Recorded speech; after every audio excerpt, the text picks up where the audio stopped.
O Mother, sentient beings, limitless as the sky, especially those enemies who hate me, obstructors who harm me, and those who create obstacles on my path to liberation and all-knowingness. May they experience happiness and be separated from suffering. I will quickly establish them in the state of the most perfect and precious Bodhi. O Mother, sentient beings, limitless as the sky, especially those enemies who hate me, obstructors who harm me, and those who create obstacles my path to liberation and all-knowingness. May they experience happiness and be separated from suffering. I will quickly establish them in the state of the most perfect and precious Bodhi. All Mother, sentient beings, limitless as the sky, especially those enemies who hate me, obstructors who harm me, and those who create obstacles on my path. Liberation and all-knowingness, may they experience happiness and be separated from suffering. I will quickly establish them in the state of the most perfect and precious Bodhi. Thus, until I achieve Buddha, I engage in virtuous deeds with body, speech, and mind. Until death, I engage in virtuous deeds with body, speech, and mind. From now until this time tomorrow, I engage in virtuous deeds with body, speech, and mind.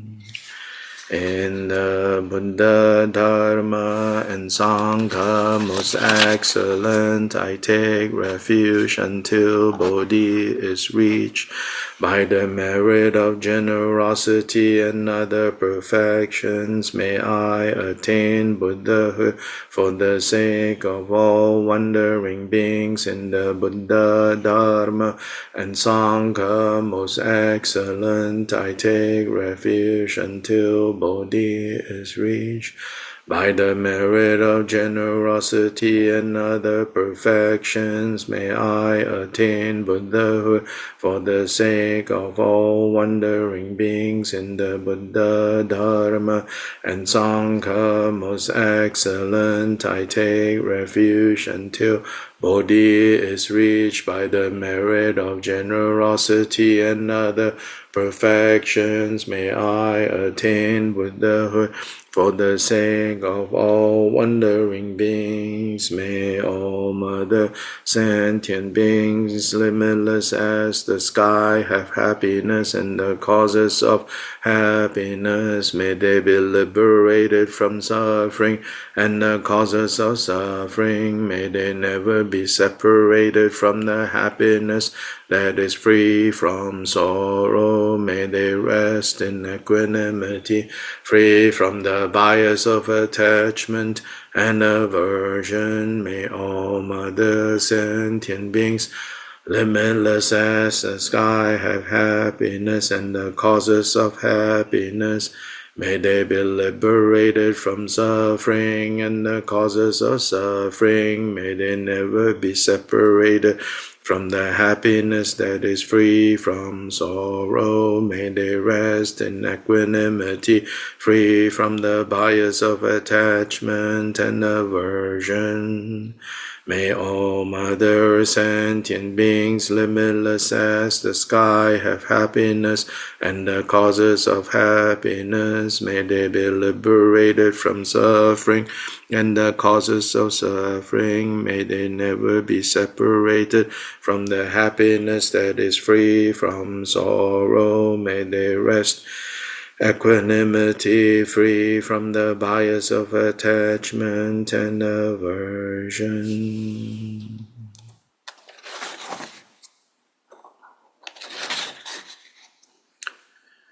If you have the PDF of the 4-session Guru Yoga, now it's page 13, the other PDF. Then if you have this Beja, now we are at page 113.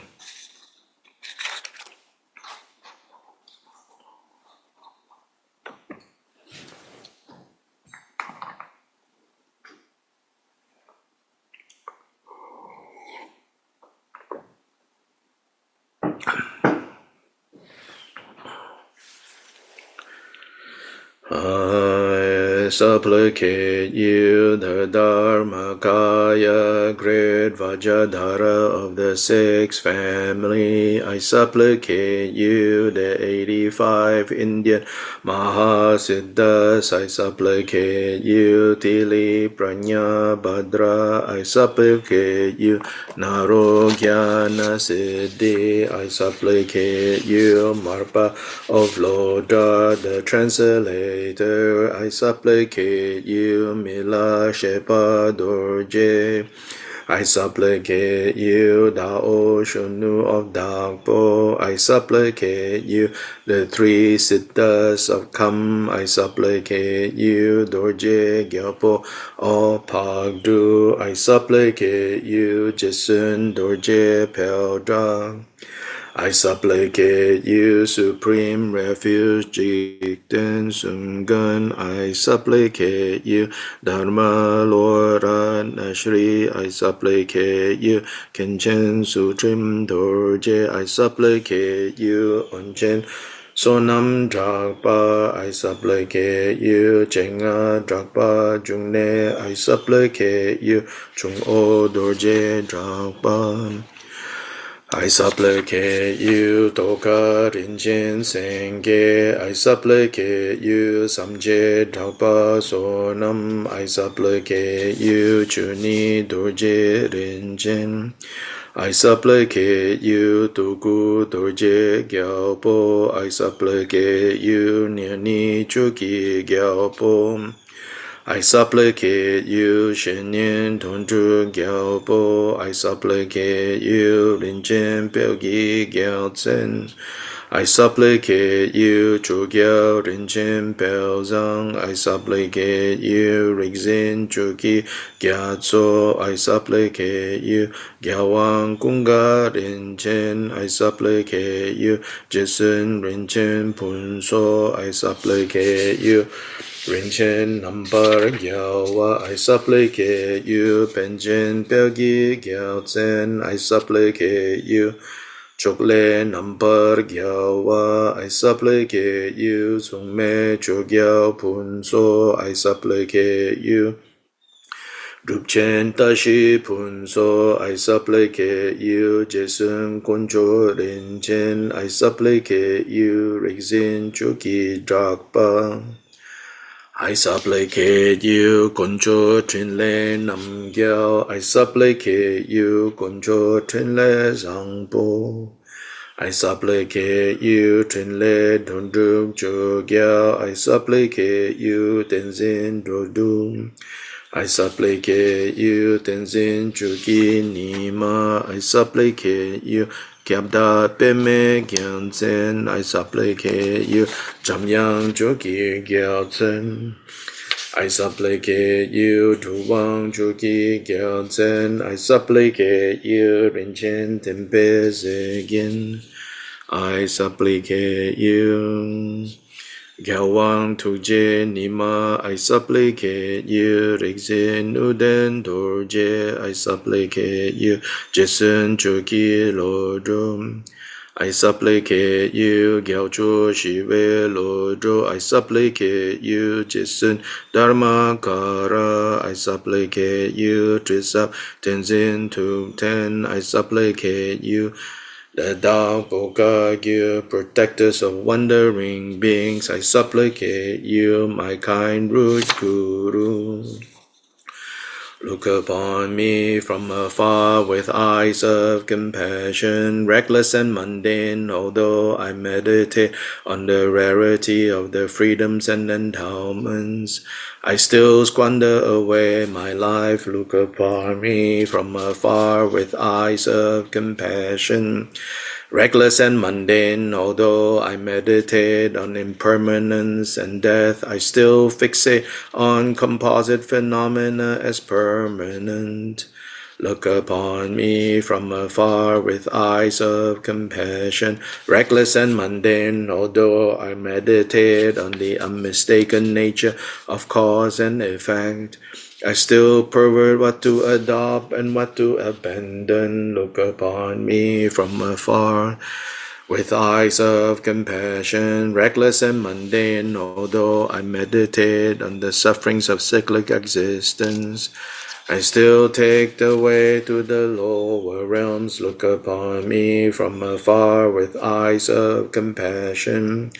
Reckless and mundane, although I safeguard the vows of individual liberation, I still lack renunciation in the determination to be free. Look upon me from afar with eyes of compassion, reckless and mundane, although I meditate on all wandering beings as my parents. I still have bias attachment to friends and aversion for enemies. Look upon me from afar with eyes of compassion.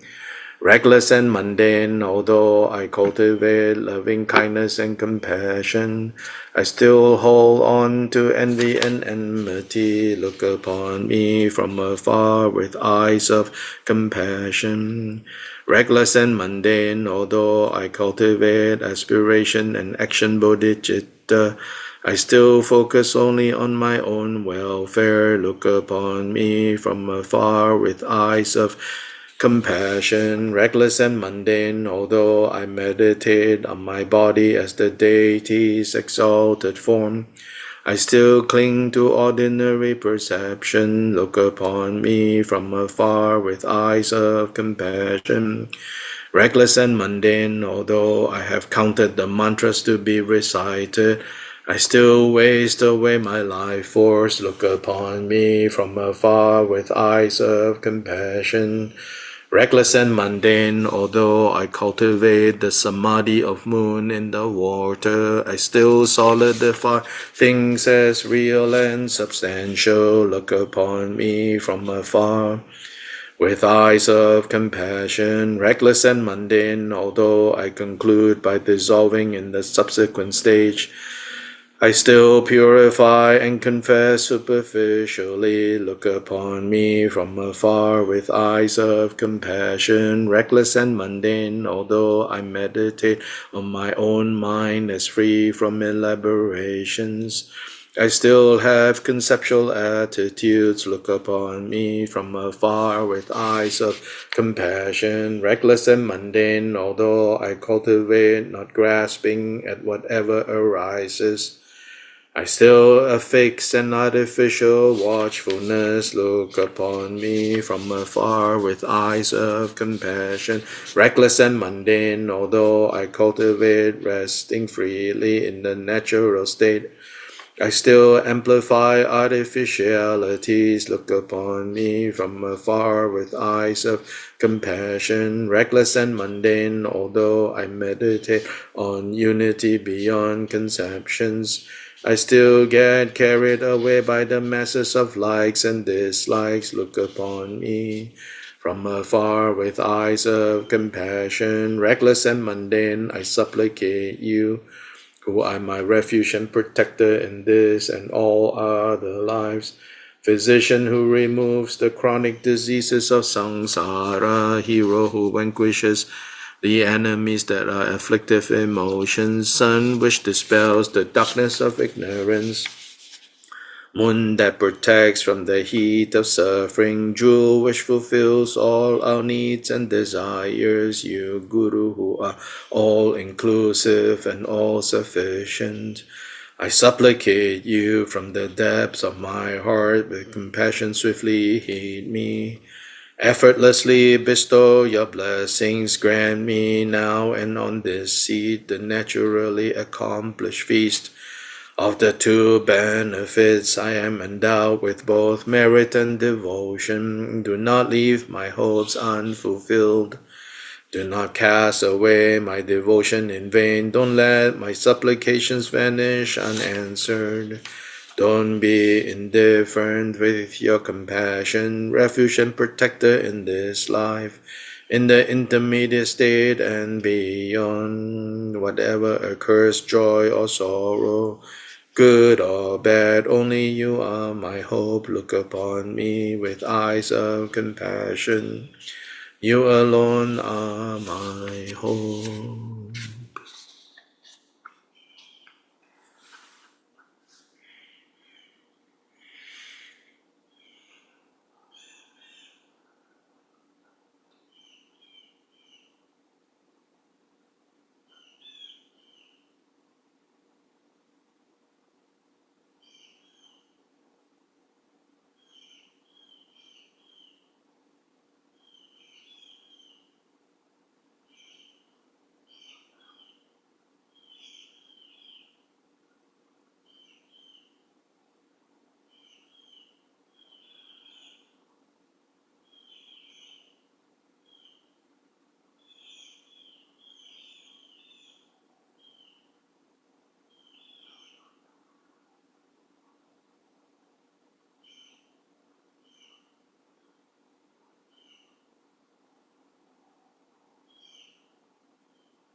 Good morning, everyone. So now we continue in the Great Drikung Teachings to the Assembly. So let me read from the very beginning again, since we just started. Yeah? This is on page 127, this Great Drikung Teachings to the Assembly. If you do not have the book yet, yesterday I talked about how don't let that bother you. It's not the kind of book that you read. It's almost like better, the kind of book where you just listen. And as you just listen, like it has a certain quality of like the ephemeral nature of what you hear. And then whatever you're capable of retaining, you retain. And then you have a chance to let whatever you can retain to sink into your heart. Sometimes again, when you have the book, then your attention is sometimes elsewhere, or trusting too much in the physical book. And so if you don't have the book, or you're ordering it and it takes a while, sometimes ordering this book is a little bit of a headache.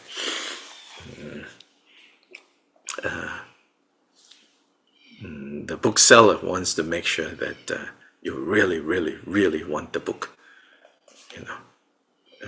Maybe a German style of selling books, I don't know. It's like Milarepa wanting to train with Marpa, have to demonstrate the real desire for it, before Marpa would give him anything. So this is the modern, small version of that. So if you're not able to so quickly get the book, don't be bothered by it. Yeah. So thus have I heard. So now let's listen to the words. The precious teaching taught the following. What is the cause from which samsara, with its 3 realms, this ocean of suffering, arises?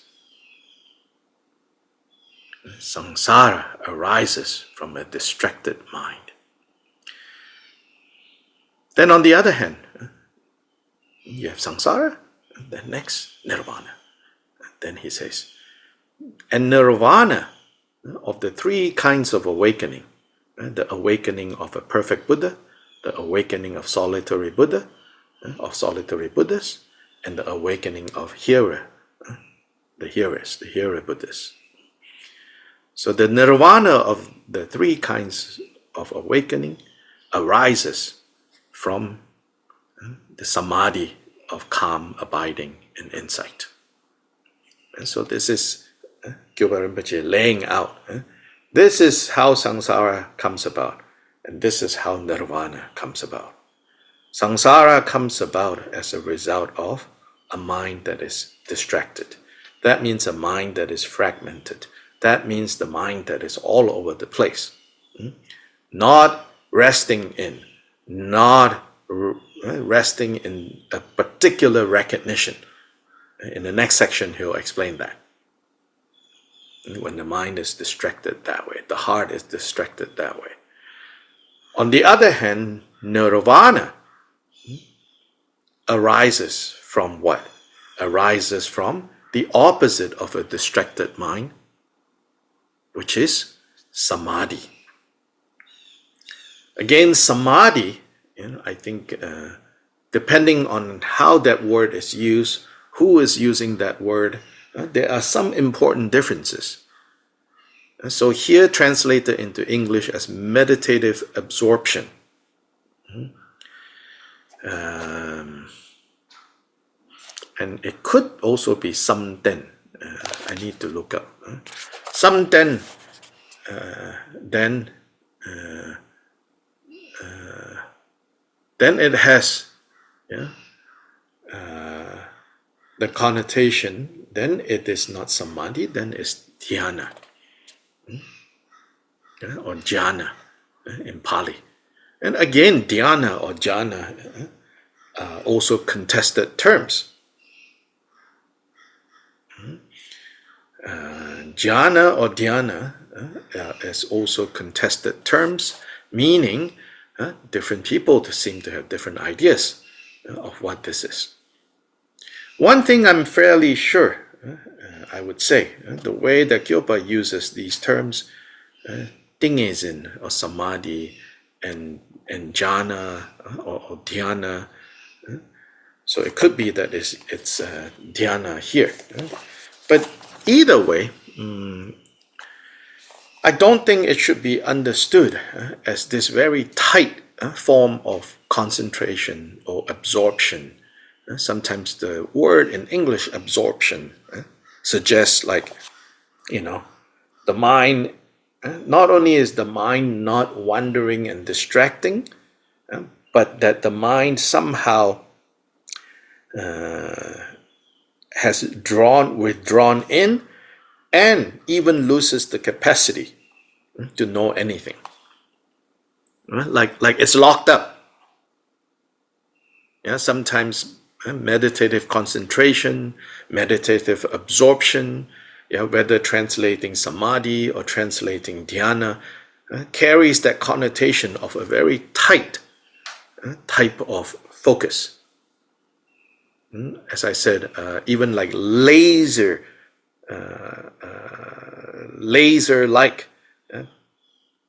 type of focus.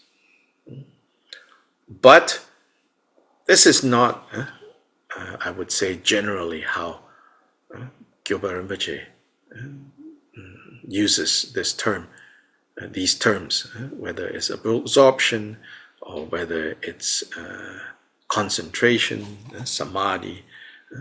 Basically, it's a state of mind that is collected, composed, even, not so easily moved, and even to the point of being immovable, but not immovable in the sense of incapable of moving, but having no need to move.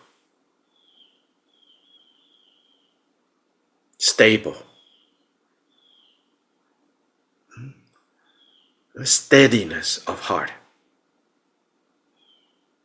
A steadiness of heart. Evenness of heart. Not all these ups and downs and ups and downs and ups and downs. Which is, our reality, or at least how we experience things right now is up, down, up, down, up, down, up, down. All these roller coasters, from one moment to another. And some of us have mini roller coasters within this big roller coasters. And we're doing not enough that we're on the roller coaster, Then while on the roller coaster, we ourselves in our carriage, we're doing somersaults, That's the opposite of samadhi. That's the opposite of dhyana. So here, in fact, he says, what kind of meditative absorption is it? It's the kind that involves both calm abiding and insight. Calm abiding and insight. Now, what is meant by a distracted mind? So, distracted how? What is meant by distracted mind? The mind is primordially unborn, birthless emptiness. So first of all,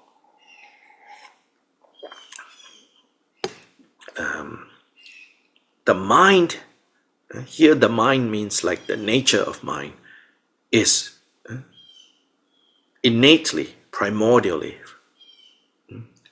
from beginningless time till now, is birthless emptiness. It abides as profoundly, quiescently free from the 8 extremes of elaboration.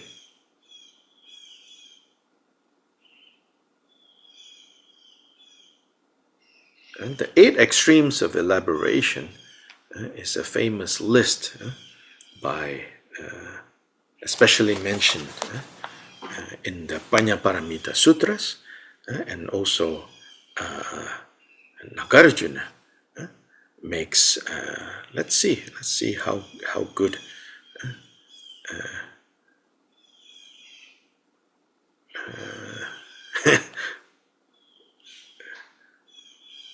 Let's see how good Google is. Pretty good AI overview on Google.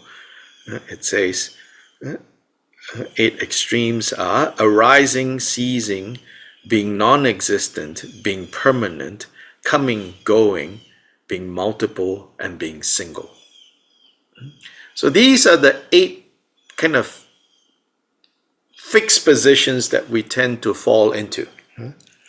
Fixed positions doesn't mean that we are necessarily fixed there, literally, but that when we fall into one of these positions, we tend to feel like this is true and only this is true and nothing else is true. They're extreme in that sense.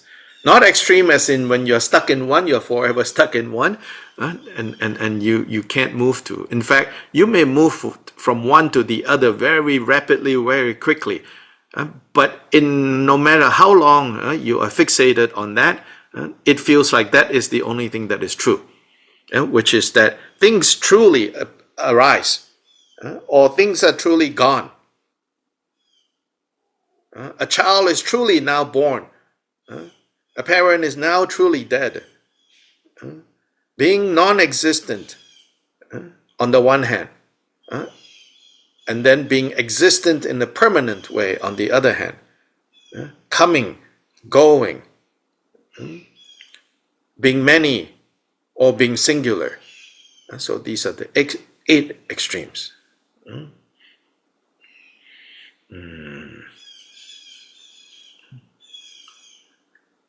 Arising, ceasing, being non-existent, being permanent, coming, going, being multiple, and being single.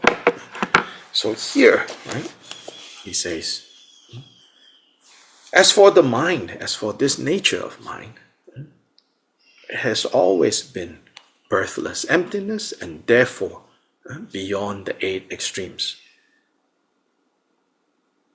This is also the meaning intended in the lines that begin with, I bow down to the Lama, the nature of the 3 times and great bliss.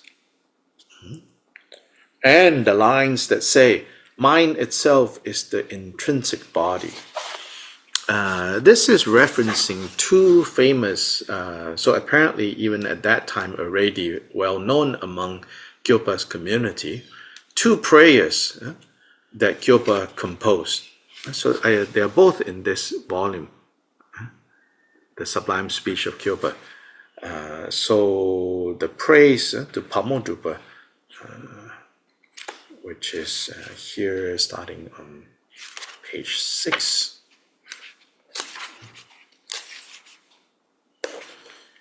It says, your body of great bliss.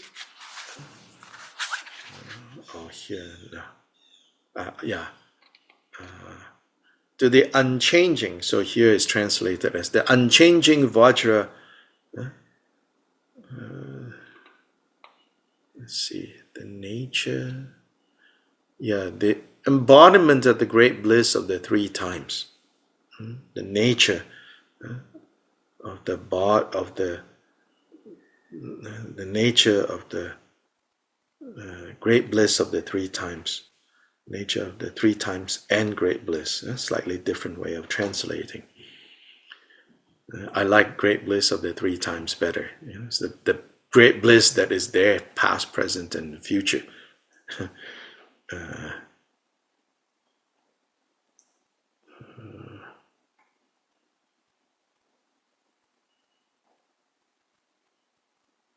So then the other one is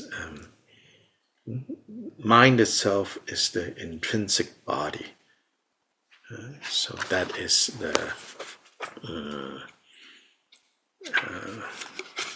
Kyopa Rinpoche composed this prayer. Let's see.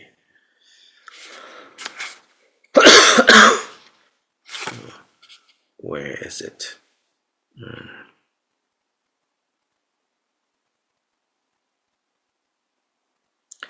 Page 184 in this blue book, in this tiny little volume. It says, mind itself is the swabhavika kaya. So, mind itself is the intrinsic body, the swabhavika kaya, body, exalted body. So it's referencing these 2 famous prayers within the community. So then to say more, right, it says, so here, right, then if the mind is this, primordial emptiness free from the 8 extremes, it is the nature of the great bliss of the past, present, and future.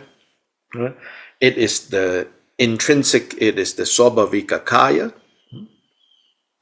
Then mind distracted, what does that mean? It means forgetting this, straying from this nature. That is when the mind is distracted.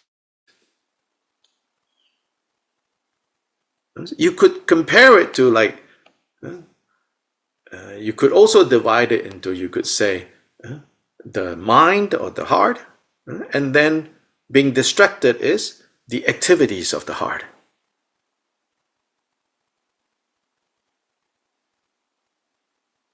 The activities of the heart, of the mind, misperceives, or forgets, or become distracted. So that's the distraction.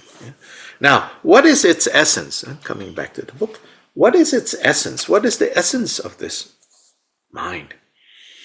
As the lines of the Hevaja Tantra that begin with, by nature there is no form and no seer.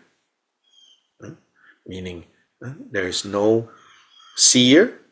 If you go looking for who is it that is seeing this form, neither the form nor the seer exists. As in, neither the form nor the seer exists independent of, or independent and outside of that moment of perception that takes place. And therefore they, in that way we say, they are both empty, but they interdependently arise. Form, seer, and the moment of seeing. In that moment, these three things, for that, to that degree, to that moment, these three things are said to exist.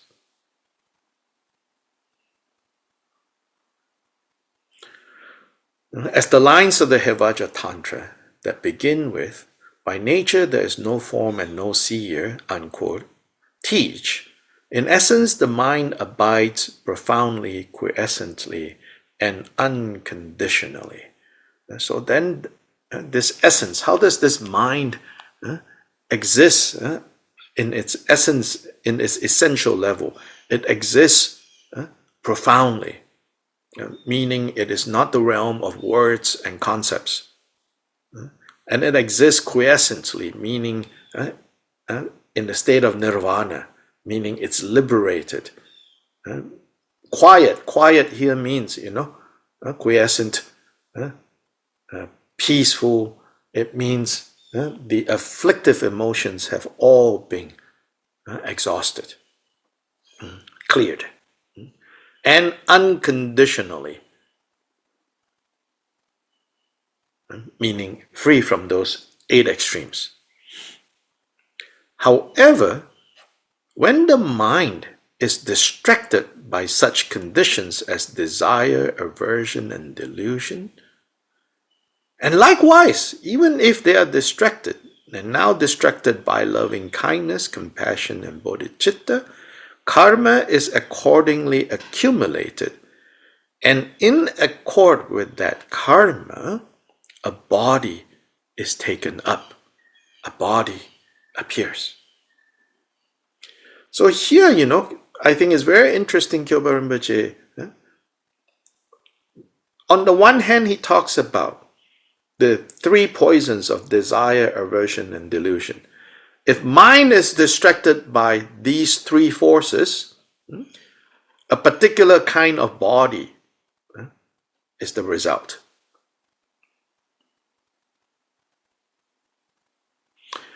But when mind is quote-unquote distracted by loving kindness, compassion, and bodhicitta, then yet a different kind of body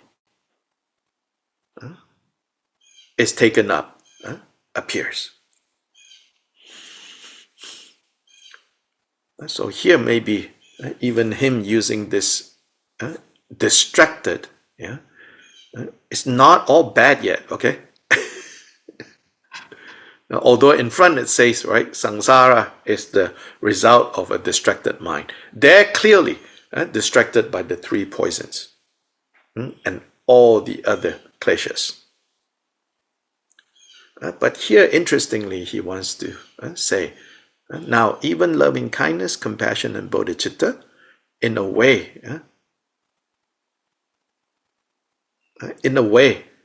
is distraction.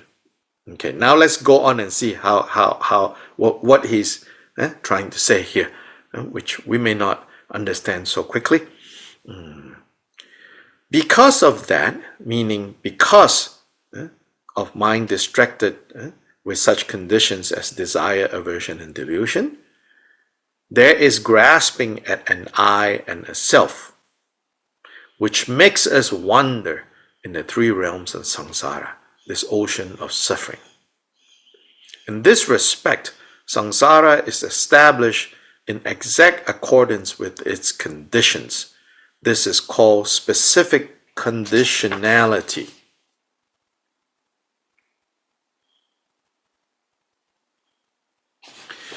So here, okay, so let's bracket aside the loving kindness, compassion, and bodhicitta. I don't know yet, I've been reading this a few times. I don't know yet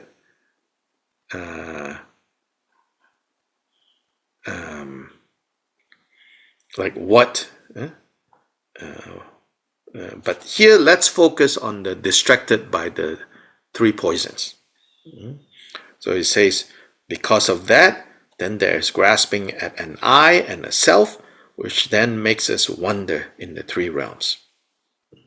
So how does samsara arise? So in a way you could say, samsara arose when the mind, when the mind is distracted, when the mind strays. Now, in the next section, he wants to clarify.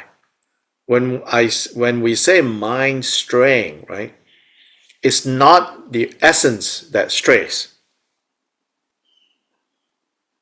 The nature of mind is primordially, innately, emptiness. So that cannot stray, right? I mean, according to this logic, right? If that strays, then finish.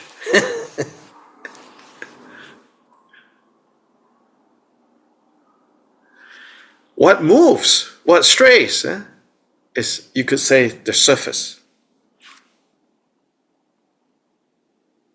If you use the analogy of the waves on the surface of the ocean, and then the bed of the ocean is the water that is still. So when we say samsara arise, right, in a way, yes, it arose in part because of emptiness. But it's not that emptiness caused samsara. But the emptiness nature of the mind becomes the emptiness nature of the mind does allow samsara to arise. You see the difference between causing samsara to arise and allowing samsara to arise. Yeah, a difference has been made here.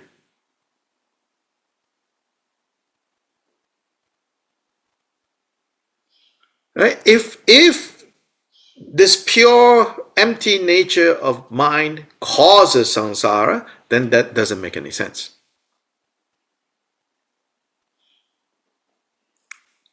Then that's bad news. But nonetheless, to say mind is empty means that there is a quality about this emptiness that would allow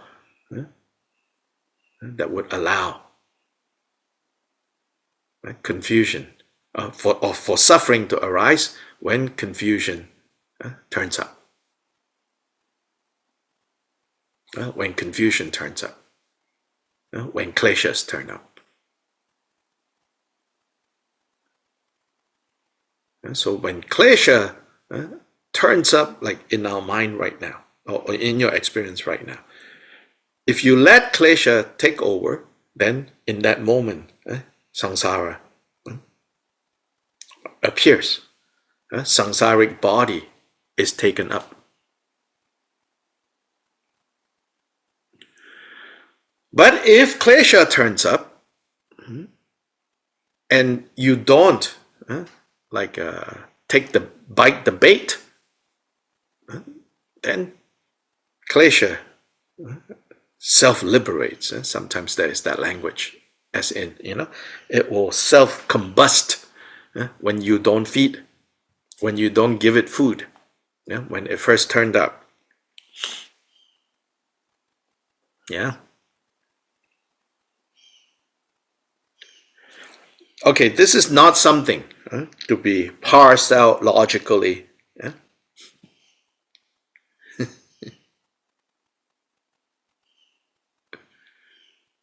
You have to try to understand, feel around. What does this mean on the experiential level? Not on that, logical level. I'm not saying that this is illogical either. What I'm saying is that this is something to be experienced, to pay close attention to. So when we talk about samsara, emptiness, sometimes we think like, oh, these are big ideas about, what happened long time ago, what happened in the big picture. But all of this, is actually primarily meant to illuminate, like right now, this moment. As I said before, again and again, samsara is not a pre-existing place that we all like journey to, but rather for each of us, every one of us, samsara is being created moment to moment to moment. Even samsara is momentary existence.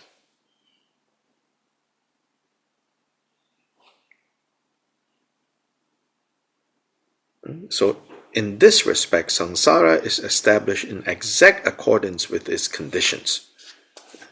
And so when the conditions of desire, aversion, and delusion turns up, and we become distracted, meaning we stray from the realization, the realization of emptiness, of freedom from the 8 extremes,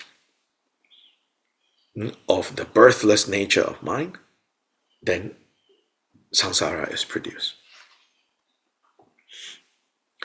Also, I know at this point, inquiring minds want to know, hey, you say you, who is this you? But that is like trying to enter a debate, The Kagyupa material, the early Kagyupas, they weren't interested in this kind of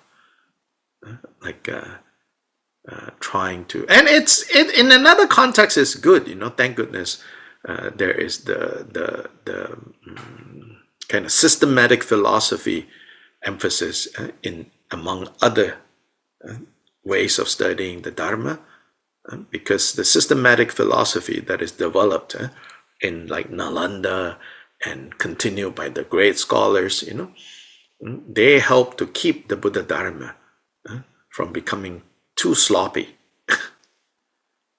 and in part because they are following the standards of like the broader Indian context of debate and logic, and also Hindus challenging various types of Hindus challenging the internal logic of Buddhism, and the various Hindu groups are also challenging each other. So it's not, don't think of it as Hindu against Buddhist. This view is too crude. But there is this intellectual kind of vibrancy in another context. India and then in Tibet had also a very vibrant intellectual culture. But if we mistakenly bring that kind of intellectual work into material like this, then we are basically not going to get the benefit of the original intention of this kind of instructions, and neither are we going to get any satisfying result, by scrutinizing this in that way. It's sort of like both are games. I don't mean, I'm not comparing them. Let's say it this way. That if you think of that both are games, I'm not saying that they are games that people play, but let's say they are like games. Then one is soccer and one is tennis. So if you're a tennis player, would you go debate with soccer players about how soccer is not following the rules of tennis, or tennis is not following the rules of soccer? Then you're wasting time, you know. Of course, nobody does that. Yes, Judy. Is emptiness, since emptiness allows all possibilities, Correct. then when we are distracted and we forget that there are many possibilities, and a klesha comes along and we seize it, at that moment it feels concrete. Correct. Which is what forgetting what emptiness is. That's one. Yes, that's one. One example. Yes. So if we are thinking positive thoughts, it's the same thing in a way, but it's a better distraction, if you want to. Correct. Say it like that. Correct. Yes. Yeah. Kyoba is always emphasizing that. So there are distractions and there are distractions. Yes. And we need to. Yeah, there are distractions and then there are distractions. Some distractions are more destructive than other distractions, right? There's still distractions and we've still forgotten. Yes. Then between these two distractions, again, there are distractions and then there are distractions, right? Some distractions are more harmful than others. Then with regards to all the distractions, know what is not being distracted and know what is being distracted.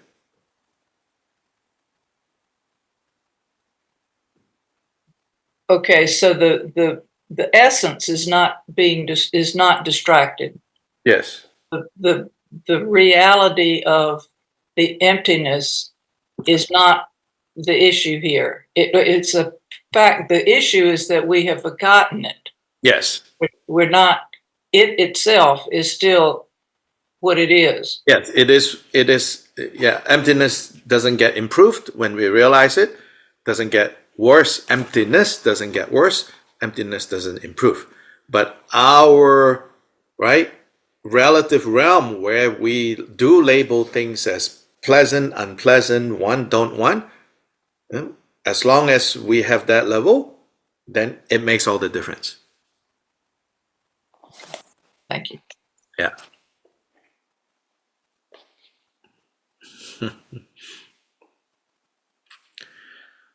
Good. And now with the questions, we can see that we're not caught up in the wrong debate, and we're starting to understand, I think, like what is his intention here when he says teach us this way. Yeah, go ahead, Omar. Okay. So you said that there are some distractions that are better than others.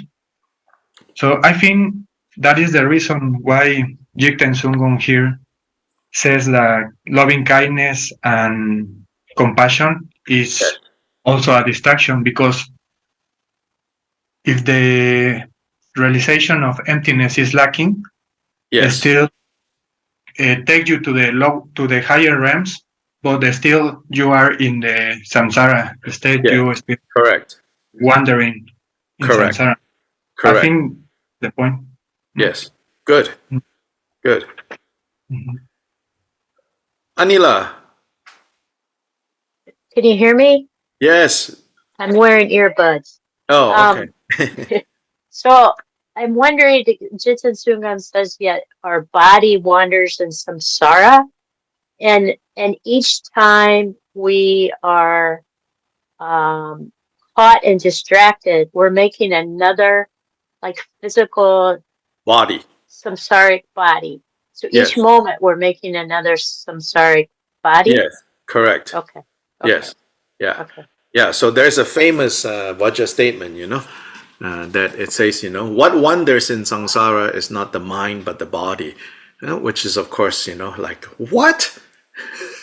No Buddhist would ever say things like that. But it's a Vajra statement from Jikten Sumgön that says that, And again, if you use the traditional categories, and if you use the logic way, that's like, it doesn't make any sense at all, But these instructions are not given to logicians for the purpose of debate, for the purpose of laying out your system, so that you can go convince, those people over there or those people over there to join you. No. This is really practice instructions. In a way, you could say these are things said for those who are already in the door and fully committed in the door. And then this is to help you to really get beyond that more superficial level.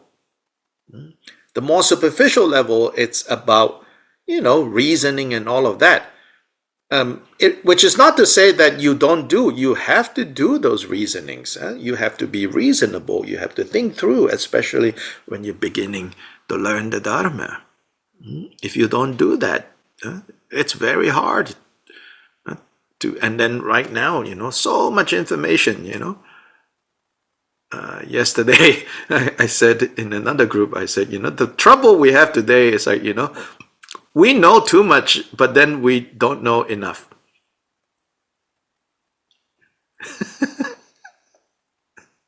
It seems like the 16th breath meditation can really help with realizing.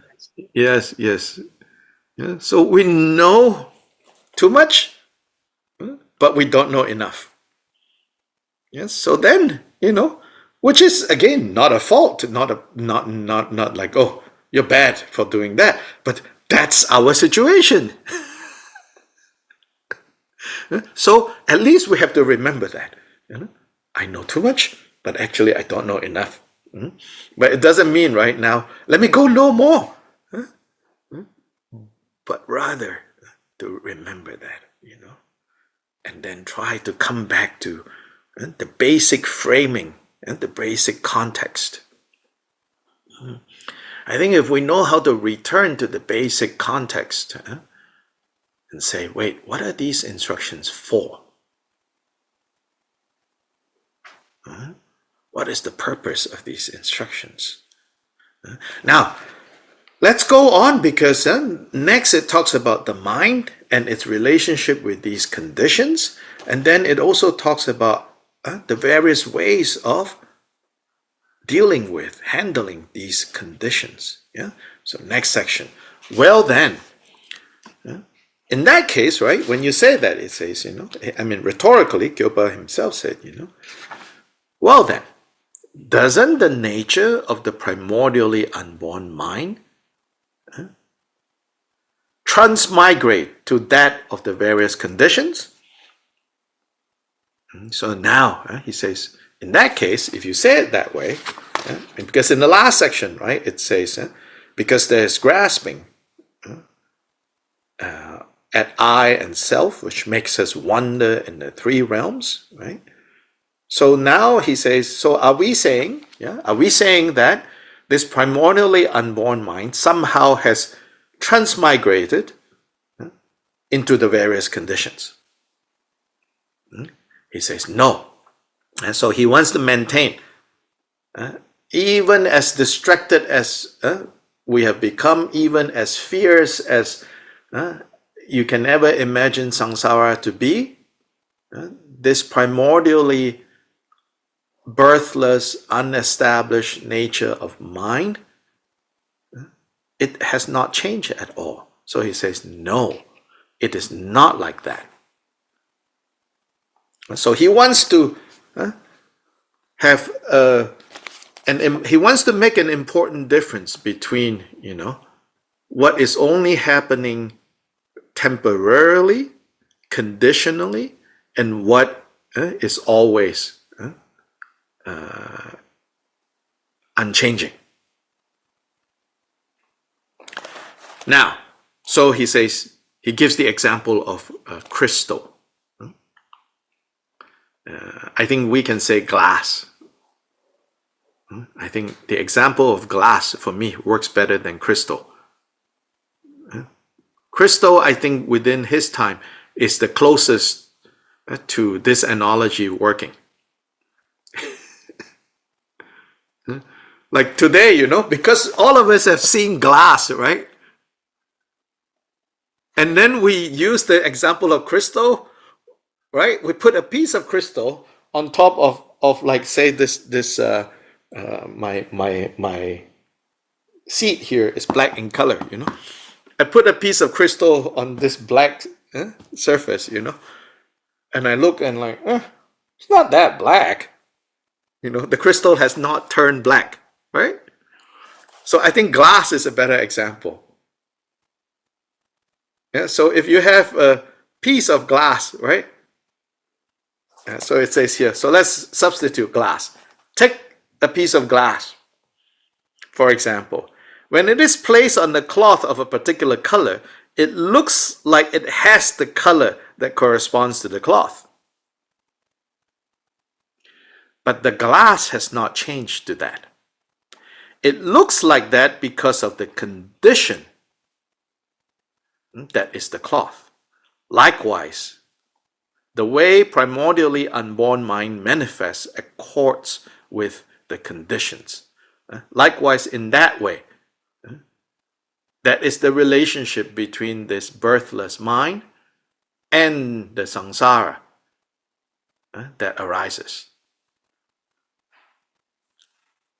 Like a piece of glass, when placed on top of a black surface, it looks like it is black. When placed on top of an orange surface, it looks like it's orange.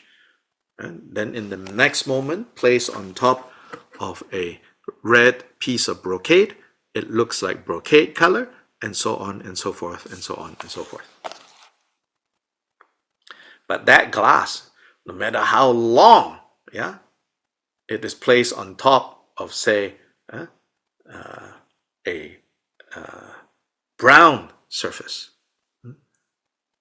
You can place it for an eon, right? The glass would never turn brown because its nature is clear.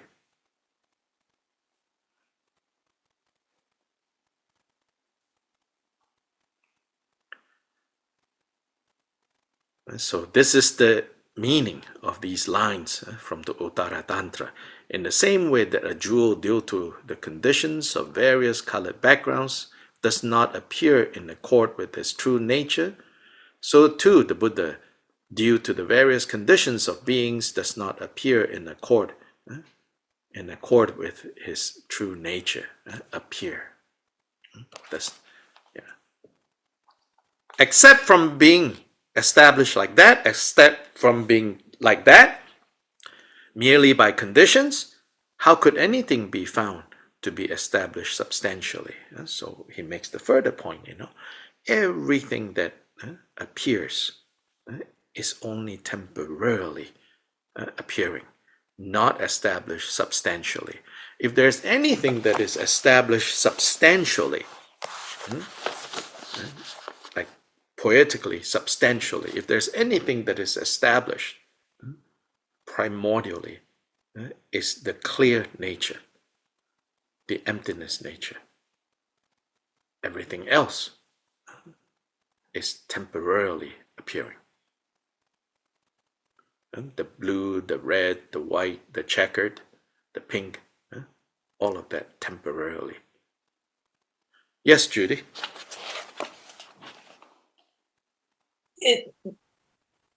If emptiness did not exist as it is always, then conditions could not arise. Yes, correct. That's basically what this is saying?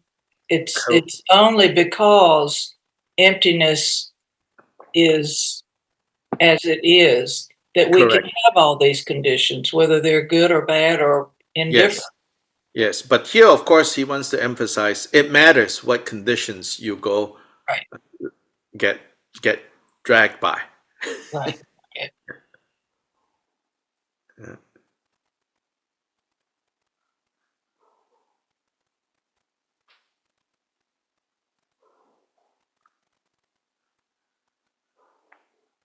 How do we understand that samsara arises like that? Due to conditions? Through scripture or reasoning. So now he ventures into a little bit of quoting scriptures and through a little bit of this reasoning. We understand it through scripture. In this, so it says, it is taught in the Rice Seedling Sutra that due to the condition of ignorance, then all the other parts of dependent origination, which the Buddha articulated as having 12 aspects, then due to the condition of ignorance, then karmic formation comes, all the way to old age and death. So this is like all the 12 aspects of dependent arising, dependent origination. And then when the condition ceases, then samsara also disappears. Exactly which condition must cease for samsara to cease, for samsara to disappear? The condition of ignorance, the samsara of confusion. And that confusion, another word, right, is distraction. To be distracted is to be confused. Thereby, the whole chain of karmic formation, the whole chain from karmic formation all the way through old age and death will also cease. Where will it cease? Then if you want to say, oh, where does it cease? Meaning, here he's saying, where does it go to? When somebody say, oh, I'm leaving now, if we're talking about people, then where do they go to? Yeah. He says, they cease in mind itself, which is primordially birthless emptiness, like a water bubble dissolving in water, like those waves with the condition of wind. Waves arose. Nature of water is that it has movement. Because water, right, is not like a cinder block. Because water is not like a rock. Therefore, when the condition of wind comes, right, it can make waves. So this is my example instead of like, yeah, so this is the example of condition.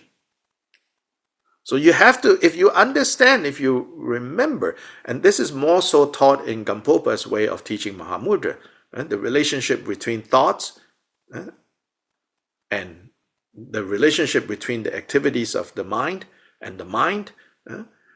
He teaches it, and Kyoba would follow in that tradition.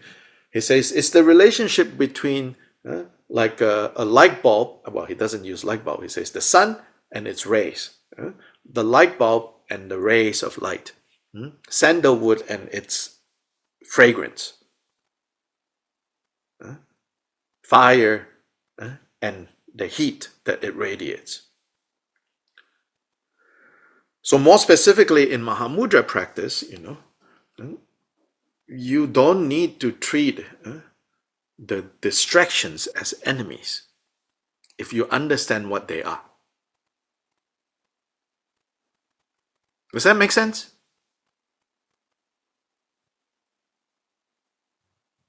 Yeah, you don't have to treat the distractions as enemies if you understand at a deeper level what they are. As in, they are part of, they arose due to a more basic fact about the mind, which is its emptiness.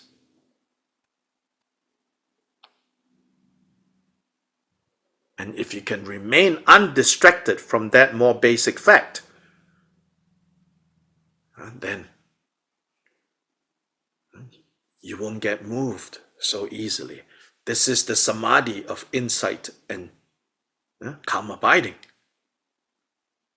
Right? It's this kind of samadhi we're talking about. It's this kind of dhyana we're talking about. It's this kind of mental absorption that we're talking about.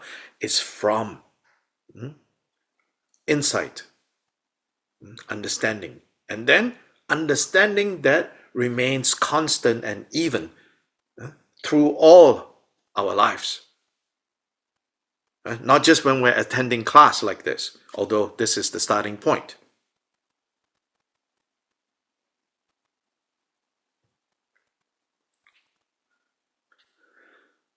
It will cease in mind, reading here, primordially unborn emptiness, like a water bubble dissolving in water, or clouds vanishing in the sky. Also, something that arose from conditions did so like a water bubble. Also, something that arose from conditions did so like a water bubble arising in water. Likewise, the very ignorance is not different from the nature of mind. Just as the water bubbles are not different from the water. When ignorance ceases, it ceases in that mind itself. So, where does this ignorance come from? Ignorance has no true existence. It's a temporarily arising condition as well.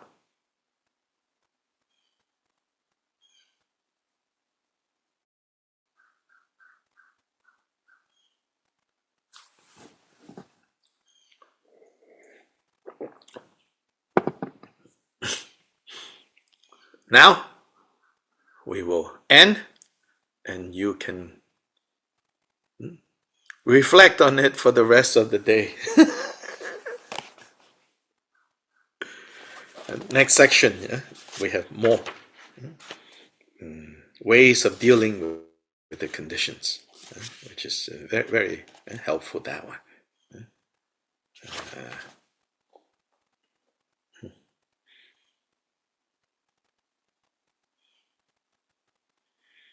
Then the third section of this is the role of the guru in our developing of calm abiding and insight.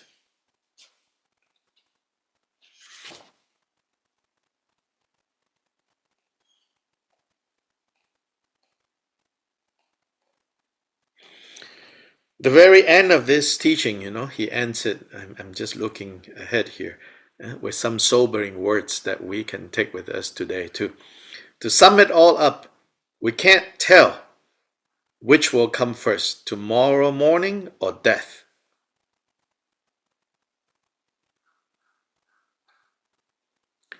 Whether from a worldly or a dharma perspective, there has never been anyone who doesn't die.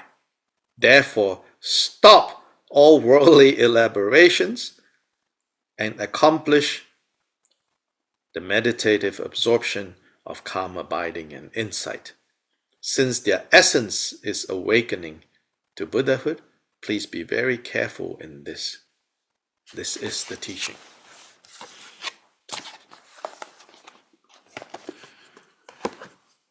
Whether tomorrow morning comes first or death comes first, we have no absolute certainty.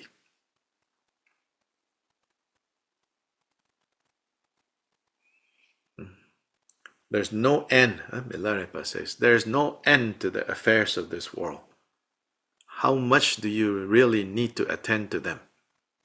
We have to take an audit, all of us. We have to take an audit. As many of you know, recently I lost my father. And even before that, it gave me occasion to really think about, what is, what is the meaning of, of course, for him, it was, I think, very meaningful for him, insofar of, like his children. I know he was totally devoted to his children, especially.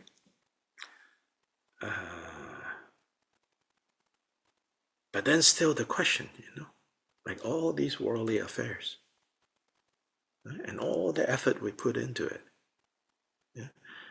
Even like Kyopa says, whether from a worldly secular perspective or from a spiritual perspective, if you were to do an audit of this business, from a secular perspective, of the business that we call life, right? Are we conducting bad business or good business?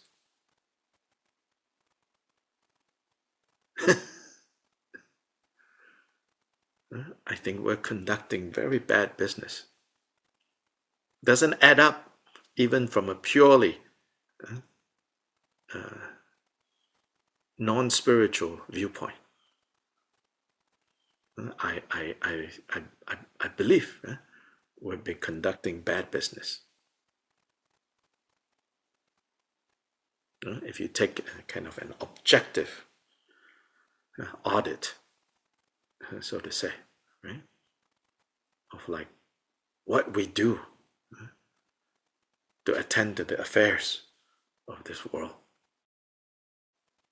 And in doing that, right, what we have not done. When we really look at that, we'll see, and then we lose interest in some of the expressions that you find in Kyopa's and in the Gampum. He says something like being like a tiger, being presented with very fresh, very lush, very juicy grass.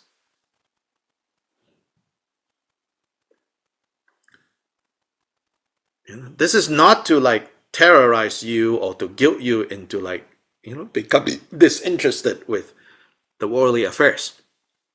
But it is saying, like we need to really think and look into, how much of worldly affairs is necessary to maintain and to attend to. And how much should be spent developing that part, which is ultimately going to be beneficial and meaningful. Each of us, if we really want to attend to our inner lives, to our Dharma practice, really need to think about this. Yeah, otherwise, Dharma is simply in service of this other business. If, personally, I would say, if that indeed is all you want, then fine, no problem. But don't kid yourself. Don't kid yourself.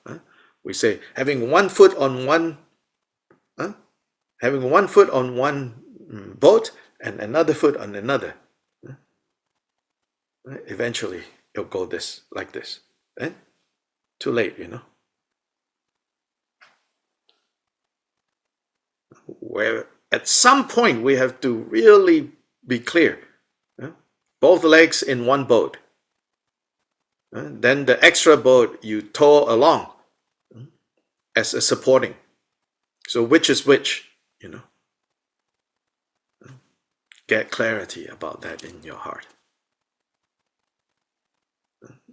Again, Milarepa says, the affairs of the world are unending. But the affairs of the heart can come to a conclusion. He didn't say that, but basically I can say that,